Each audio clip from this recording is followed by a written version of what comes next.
پھر دوبارہ اندھیرے کا دور شروع ہوا۔ یہ پچھلے دور میں کچھ اسلامائزیشن ہوئی،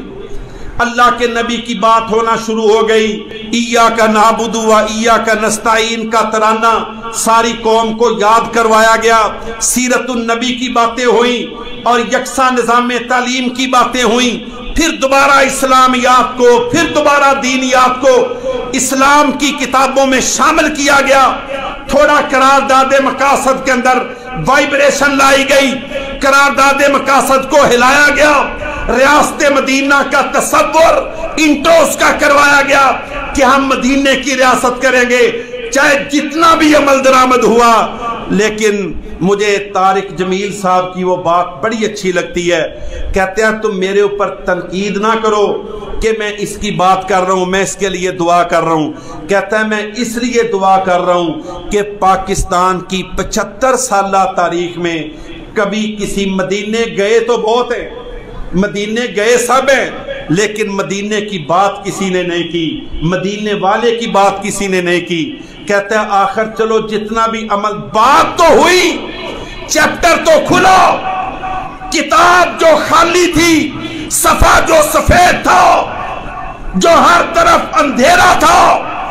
ہر طرف کفر اور الہاد چھایا ہوا تھا، امریکہ کی غلامی تھی، IMF کے قرضوں کی شرائط کی بنیاد پر پاکستان کے اندر اسلام کے دروازوں کو بند کیا جا رہا تھا۔ وہ کہتے ہیں چلو کچھ تو کھلا ہے نا، کچھ تو شروع ہوا ہے۔ میرے محترم بھائیوں، وہ بھی بینہ طور پر، مبینہ طور پر، واضح طور پر آج بڑی کوششیں ہو رہی ہیں کہ کسی نہ کسی طریقے سے ہم یہ ثابت کر دیں کہ پچھلی حکومت کے خلاف سازش نہیں ہوئی، لیکن ابھی تک تو کوئی ایسی آنے والے وقتوں میں کچھ ہو جائے تو میں حال کی گھڑی بات کر رہا ہوں، عملی طور پر یہ بات ثابت ہو چکی ہے کہ امریکہ نے دباؤ ڈال کر، پریشر ڈال کر، گن پوائنٹ پر تھریٹ کر کے بڑی بڑی وردیوں والوں کو، بڑے بڑے بوٹ والوں کو، بڑی بڑے اپنی طاقت کے دعوے کرنے والوں کو باقاعدہ طور پر دھمکا کر، ڈرا کر تمام لوگوں کو کہا کہ خبردار جو پاکستان میں اسلام کا نام لے گا،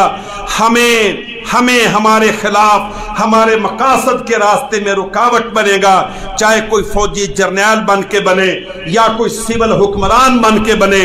ہم اس کو پاکستان میں برداشت نہیں کریں گے۔ میرے محترم بھائیوں، کسی کے ساتھ ہزار اختلاف ہو سکتا ہے، لیکن اللہ کی قسم یہ غیرت، حمیت، کہتا ہے میرے گھر کی لٹ گئی آبرو، ہوا غیر جب سے دخیل ہے، اندرونی مسائل اور ہوتے ہیں۔ ہم یاد رکھ لو، کسی کافر کے دباؤ کے اندر آ کر، کسی کافر کے پریشر کے اندر آ کر، اس کی ٹرمز اینڈ کنڈیشنز کو فالو کر کے، اس کی پالیسی کو فالو کر کے اگر ہم نے اس کی پالیسی کو مان لیا تو یاد رکھ لو اطیع اللہ و اطیع الرسول پھر کہاں جائے گا؟ پھر یہ سیاسی نعرہ ہے کہ اللہ کی اطاعت کرو، اللہ کے رسول کی اطاعت کرو۔ لیکن میری گزارش ہے کہ جن کے دلوں میں اسلام کے جذبے ہیں، جن کے دلوں میں قرآن کی روشنی ہے، جن کے سینے توحید سے منور ہیں، جن کے عقیدوں کے اندر اللہ کی توحید کا علم ہے، انشاءاللہ ہم نے یہ پاکستان اپنی اللہ کے فضل و کرم سے ارتقائی، مستقل اور اپنی تبدیلیوں کی طرف گامزن ہے۔ انشاءاللہ یہ پاکستان اپنی پیوریفیکیشن کی طرف جا رہا ہے، یہ پاکستان اپنی بہتری کی طرف گامزن ہے۔ ان باتوں کو کبھی اچھالا نہیں جاتا تھا، یہ باتیں کبھی زیر بحث نہیں آتی تھیں، یہ باتیں کبھی عوام کی زبانوں پر نہیں آتی تھیں، یہ باتیں کبھی عوام کے اندر گردش نہیں کرتی تھیں۔ امریکہ کے خلاف بات کرنا ایک اچنبے کی بات ہوتی تھی، لیکن طالبان نے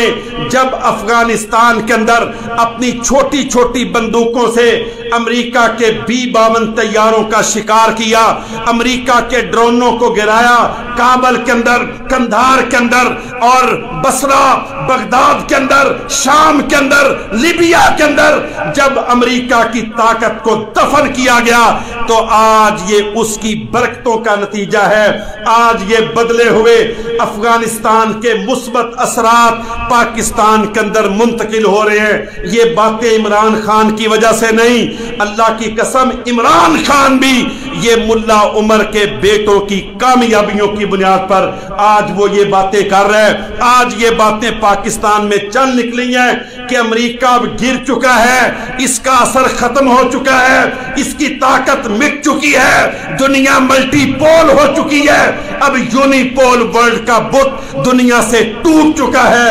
انشاءاللہ مسلمان اب اپنے آپ کو ری آرگنائز کرنے جا رہے ہیں، مسلمان منظم ہونے کے لیے جا رہے ہیں، اسلام اٹھنے کے لیے جا رہے ہیں، اور انشاءاللہ یہ پاکستان عالم اسلام کی نمائندگی کر کے دنیا کی آنکھوں میں آنکھیں ڈال کر انشاءاللہ ان تمام غداروں کو، تمام مکاروں کو، تمام کافروں کے ہرکاروں کو، چاہے وہ کسی ادارے کے اندر ہیں یا کسی پولیٹکس کے اندر ہیں، ان تمام کے بتوں کو گرا کر انشاءاللہ محمد علی جناح کا پاکستان، قائد اعظم کا پاکستان، علامہ اقبال کا پاکستان، مولانا محمد علی جوہر کا پاکستان، فاطمہ جناح کا پاکستان، شیر بنگال مولوی فضل حق کا پاکستان، وہ جینین اوریجنل غیرت مند کلمے والا پاکستان انشاءاللہ دوبارہ بننے جا رہا ہے. اللہ رب العالمین ہم سب کو اس کے اندر اپنا کردار ادا کرنے کی توفیق عطا فرمائے. وما علینا الا البلاغ المبین.